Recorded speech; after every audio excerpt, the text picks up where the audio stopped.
Pertemuan khusus Direktur Utama Bursa Efek Indonesia Iman Rahman dan CEO Danantara sekaligus Menteri Investasi dan Hilirisasi Rosan Roslani menghasilkan kesepakatan perluasan jangkauan Exchange Traded Fund atau ETF ke pasar global.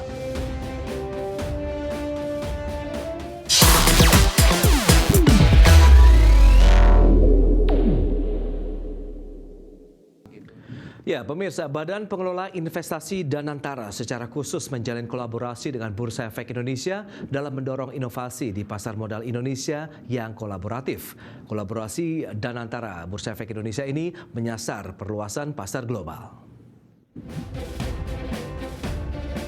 Pertemuan khusus Direktur Utama Bursa Efek Indonesia Iman Rahman dan CEO Danantara sekaligus Menteri Investasi dan Hilirisasi Rosan Roslani menghasilkan kesepakatan perluasan jangkauan Exchange Traded Fund atau ETF ke pasar global. Selain itu, dalam pertemuan tersebut, Danantara dan Bursa Efek Indonesia sepakat untuk berkolaborasi mendorong inovasi di pasar modal Indonesia melalui potensi pembentukan indeks Danantara X IDX.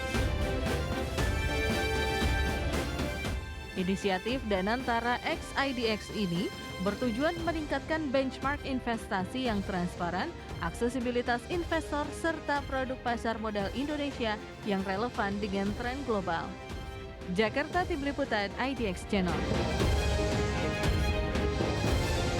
Pemirsa, Indonesia hadir dalam konferensi tingkat tinggi atau KTT G20 di Johannesburg, Afrika Selatan.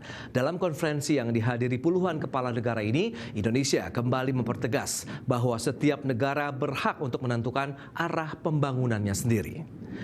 Wakil Presiden Gibran Rakabuming Raka yang mewakili Presiden Prabowo Subianto dalam KTT G20 Johannesburg, Afrika Selatan menegaskan bahwa Indonesia mendorong pemerataan ekonomi dan keadilan perdagangan serta kerjasama yang saling menguntungkan secara global, di mana langkah strategis Indonesia dalam upaya pemberdayaan ekonomi secara global dilakukan sebagai metode terbaik untuk pembangunan negara secara berkelanjutan.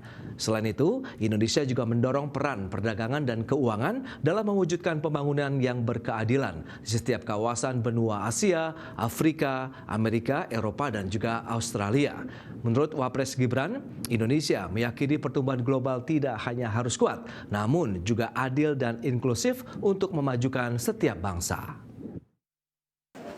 Mempertegas apa yang sudah didorong dan diinisiasi Indonesia dari 4 tahun yang lalu. Keadilan ekonomi global ini yang secara konsisten Indonesia sampaikan terus. Jadi setiap negara berhak untuk menentukan arah pembangunannya. Yang namanya kerjasama, partnership, harus mensejahterakan, harus memberdayakan. Seperti yang saya sampaikan kemarin, tidak boleh mendikte, tidak boleh membuat ketergantungan. Ya, selanjutnya Indonesia secara resmi menyepakati inisiatif Indonesia South Africa High Level Business Council yang digelar di Johannesburg, Afrika Selatan. Peluncuran forum bisnis tingkat tinggi ini sebagai langkah strategis untuk memperkuat hubungan Indonesia-Afrika Selatan di tengah dinamika global yang semakin kompleks. Indonesia terus mendorong peningkatan volume perdagangan dan investasi yang saling menguntungkan dengan Afrika Selatan. Untuk itu, Menteri Koordinator Bidang Perekonomian Erlangga Hartarto secara resmi meluncurkan Indonesia South Africa High Level Business Council yang digelar di Johannesburg, Afrika Selatan. Peluncuran forum bisnis tingkat tinggi ini sebagai langkah strategis untuk memperkuat hubungan ekonomi kedua negara di tengah dinamika global yang semakin kompleks.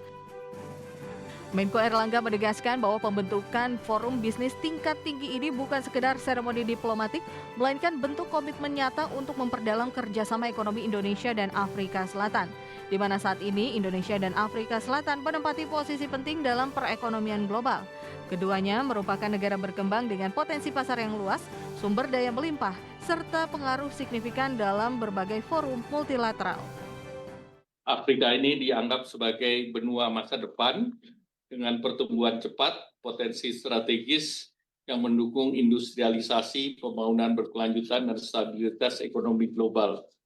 Apa yang dimulai Indonesia di kepemimpinan di tahun 2022 ini dilanjutkan oleh Afrika Selatan, terutama mendorong inklusivitas, memperkuat peran Global South dalam tata kelola ekonomi global, dan memastikan forum G20 mewakili kepentingan dari seluruh bangsa.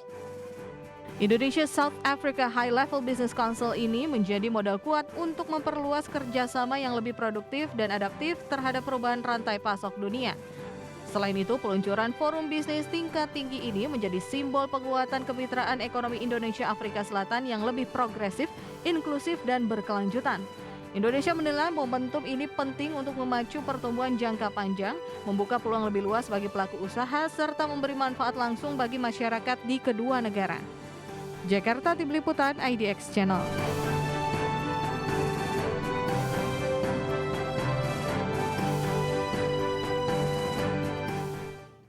Ya, kita kembali ke dalam negeri, pemirsa. Ekonom Institute for Development Economics and Finance atau INDEF menilai telah terjadi stagnasi pertumbuhan ekonomi Indonesia yang hingga tahun 2025 ini masih tumbuh di kisaran 5%. Ya, pertumbuhan ekonomi di level 5% ini sudah berlangsung lebih dari 1 dekade yang disebabkan oleh belum meratanya perekonomian secara nasional. Dalam diskusi proyeksi ekonomi Indonesia tahun 2025 menata ulang arah ekonomi berkeadilan, Direktur Eksekutif INDEF Eko Listianto menilai pemerintah perlu merefleksi lebih dalam tentang urgensi menata ulang arah pembangunan ekonomi Indonesia ke depan. INDEF menghimbau adanya upaya optimal dalam mewujudkan keadilan sosial ekonomi dibandingkan dengan sekedar mengejar target pertumbuhan semata. Terlebih lagi, tekanan struktural domestik, ketidakpastian global hingga dinamika politik yang kian kompleks masih menjadi ujian ketahanan ekonomi nasional. INDEF berharap pemerintah secepatnya menghadirkan keadilan sosial bagi seluruh rakyat Indonesia demi mengejar target pertumbuhan ekonomi 8%. Konteks ketidakpastian geopolitik begitu ya, dan kemudian juga persoalan di ekonomi domestik kami juga menilai semakin kompleks. Nah, kita juga perlu bertanya ya, apakah pertumbuhan yang dicapai selama ini itu sudah benar-benar menghasilkan keadilan atau belum ini begitu. Karena ini adalah bagian penting ya di dalam pembangunan ekonomi ya. Selain pertumbuhan tentu harus ada aspek pemerataan di situ. Kami menilai ekonomi berkeadilan ini bukan sekedar konsep ya. Ini menuntut keberanian politik ya, desain kebijakan yang progresif dan juga kemampuan untuk memperbaiki struktur ekonomi